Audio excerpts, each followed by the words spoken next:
গিরিরাজ ভগবানকে জয়। তা আজকে কামদা একাদশীর পুণ্যতিথিতে আপনাদের গিরিরাজ পরিক্রমা এবং গিরিরাজ পরিক্রমার যে মাহাত্ম্য সেটাই শ্রবণ করাবো।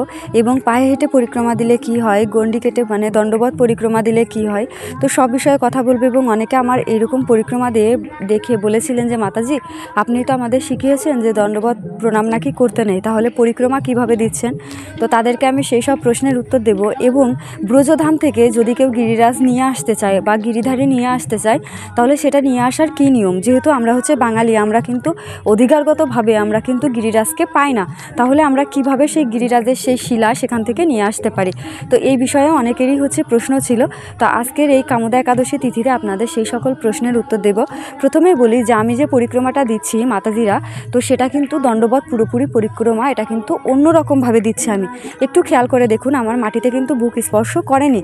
এবং প্রভুরা যেভাবে দিচ্ছে দেখেন, তাদের কিন্তু পুরো শরীরটা অর্থাৎ বুক সহ মাটিকে স্পর্শ করছে। তো আমাদের মেন যে দণ্ডবত প্রণাম করা নিষেধ, তার একটাই কারণ, সেটা হচ্ছে মায়েদের সম্মান প্রদর্শনের জন্য তাদের বুক বা স্তন মাটিতে স্পর্শ করা যাবে না। তো সেই জন্য আমরা যখন গিরিরাজ পরিক্রমা দেয় বা বৃন্দাবনে যখন পরিক্রমা দেয় মায়েরা, তখন এক কাত হয়ে পরিক্রমা দেয়, ঠিক আছে। আর ওখানে দেওয়ার নিয়ম আছে এবং ওটা শাস্ত্রীয় বিধান আছে, এবং এই জন্য ওখানে ভক্তরা দেয়। কিন্তু এছাড়া বাইরে আর কোথাও এটা করা যাবে না বা এভাবে প্রণাম করা যাবে না, ঠিক আছে। এটা শুধুমাত্র ব্রজধামেই প্রযোজ্য আছে। এরপরে আসি যে দণ্ডবত পরিক্রমা দিলে কি হয়। আমি শাস্ত্রে পড়েছি, যদি একবার কেউ দণ্ডবত পরিক্রমা দেয় গিরিরাজ, তাহলে নাকি সে যেটা বলে বা যেটা চায়, যেটা মানে মনস্কামনা করে, সেটা নাকি পূর্ণ হবেই হবে। এটা যে 100% তা নয়, এটা 1000% শিওর, ঠিক আছে। মানে এটা পূর্ণ হবেই। এই জন্য অনেকের দেখা যায়, এখানে আমি এমনও দেখেছি যে পুলিশ পাহারা দিয়ে, অর্থাৎ 3-4 জন পুলিশ পাহারা দিচ্ছে, বড় বড় অফিসাররা, তারা হচ্ছে দণ্ডবত পরিক্রমা দিচ্ছে। এটা যদি আপনারা নিজে চোখে না দেখেন তাহলে কিন্তু বিশ্বাস করতে পারবেন না। আমি দেখে তো অবাক হয়ে গিয়েছি যে এইরকম পুলিশ কেন দাঁড়িয়ে আছে। পরে আমি জানতে পারলাম যে উনি একজন বড় অফিসার, ওনার গার্ডে সবসময় পুলিশ থাকে, এবং সেই পুলিশ থাকা অবস্থায় উনি হচ্ছে পরিক্রমা দিচ্ছেন।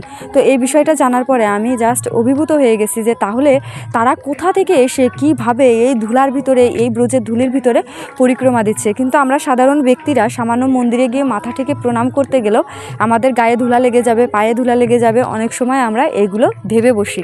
এছাড়া আপনারা ব্রজধামে গেলে মানুষের যে ভক্তি এবং বিনয়ী ভাব, সেটা কিন্তু লক্ষ্য করতে পারবেন। বাঙালিদের থেকে আপনি বেশি যারা সাউথ ইন্ডিয়ান ভক্ত আছে, ওদের ভিতরে দেখবেন যে ভক্তদের একটা আলাদা রকম, মানে ওদের ভিতরে যে ঐকান্তিকতা এবং আত্মসমর্পণ, সেটা সম্পূর্ণ আলাদা। এরপরে আসি যে পায়ে হেঁটে পরিক্রমা দিলে কি হয়। সেক্ষেত্রেও আপনি যে মনস্কামনা করবেন সেটা অবশ্যই পূর্ণ হবে, এবং ভগবান গিরিরাজ আপনাকে বিশেষ কৃপা প্রদান করবে। এই জন্য অনেকে পায়ে হেঁটে পরিক্রমা দেয়। এছাড়া যারা অসুস্থ, তারা গাড়ি ঠিক করে দেয় বা অটো ঠিক করে দেয়, ভ্যান ঠিক করে দেয়, সেগুলো আলাদা বিষয়। কিন্তু মেনলি পরিক্রমা একটা হচ্ছে দণ্ডবত, আর একটা হচ্ছে পায়ে হেঁটে, এই দুটাই হচ্ছে মেন পরিক্রমা।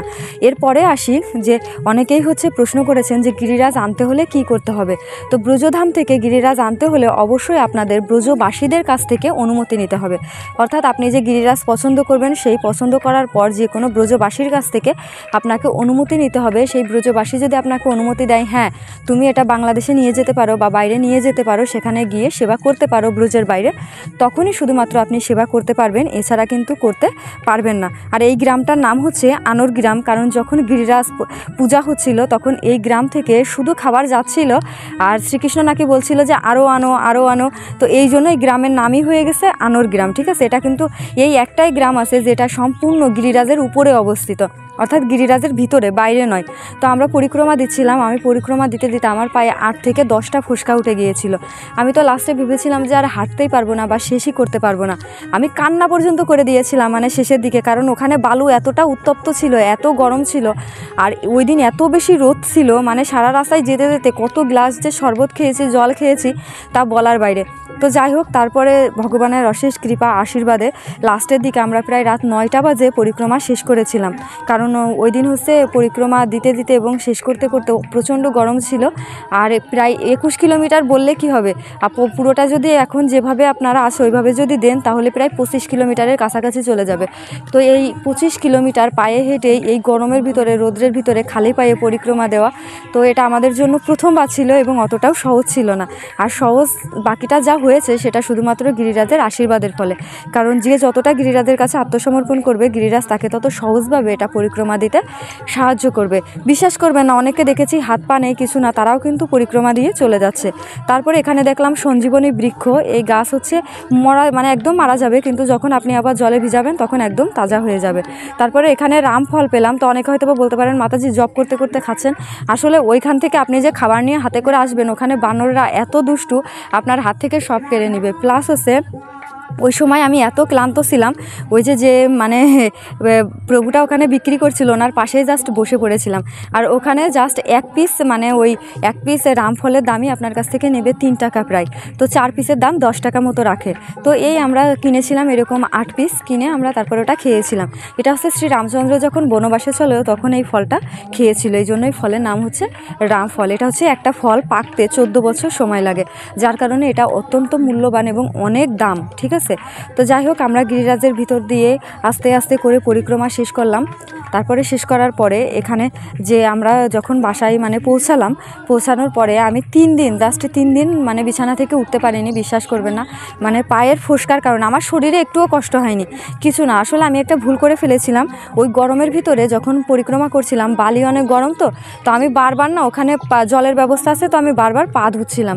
তো যেহেতু আমি পা ধুয়ে ফেলেছিলাম, আর ওই যে গরমে বারবার পা ধুয়েছি এবং গরম বালিতে গিয়ে পা দিয়েছি, যার কারণে আমার পায়ে এতগুলো ফোস্কা উঠেছিল। এছাড়া কিন্তু যে পরিক্রমার কারণে এরকম হয়েছে তা না, ইভেন আমার যে শরীরের কোনো কষ্ট হয়েছে তাও না, আমার জাস্ট পায়ের ওই ফোস্কার কারণেই এতটা কষ্ট হয়েছিল।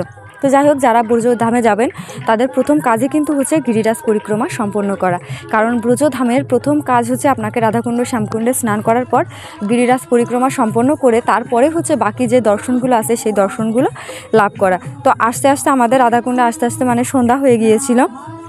পাশাপাশি আমরা ওইখানে মানসী গঙ্গা আছে, মানসী গঙ্গা দর্শন করেছিলাম। তারপরে হচ্ছে ওইখানে 108টা জলের ধারা আছে।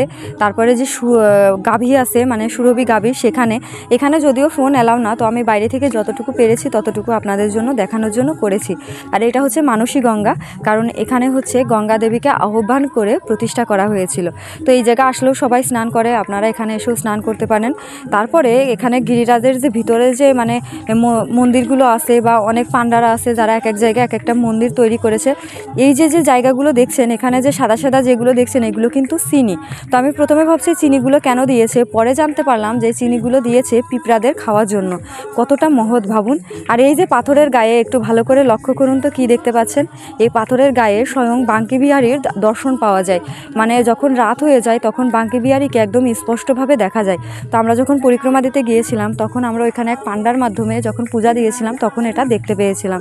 তো যাই হোক, পরিক্রমা শেষ করে আমরা যখন বাসায় আসলাম তখন এসে দেখি যে রাধাকুণ্ডে আরতি চলছে। তো আমরা রাধাকুণ্ডের আরতিতে অংশগ্রহণ করলাম। আর এই আরতির আয়োজনটা কিন্তু সম্পূর্ণ আমাদের ইস্কন থেকে করা হয় এবং আমাদের গুরু মহারাজের নির্দেশে করা হয়।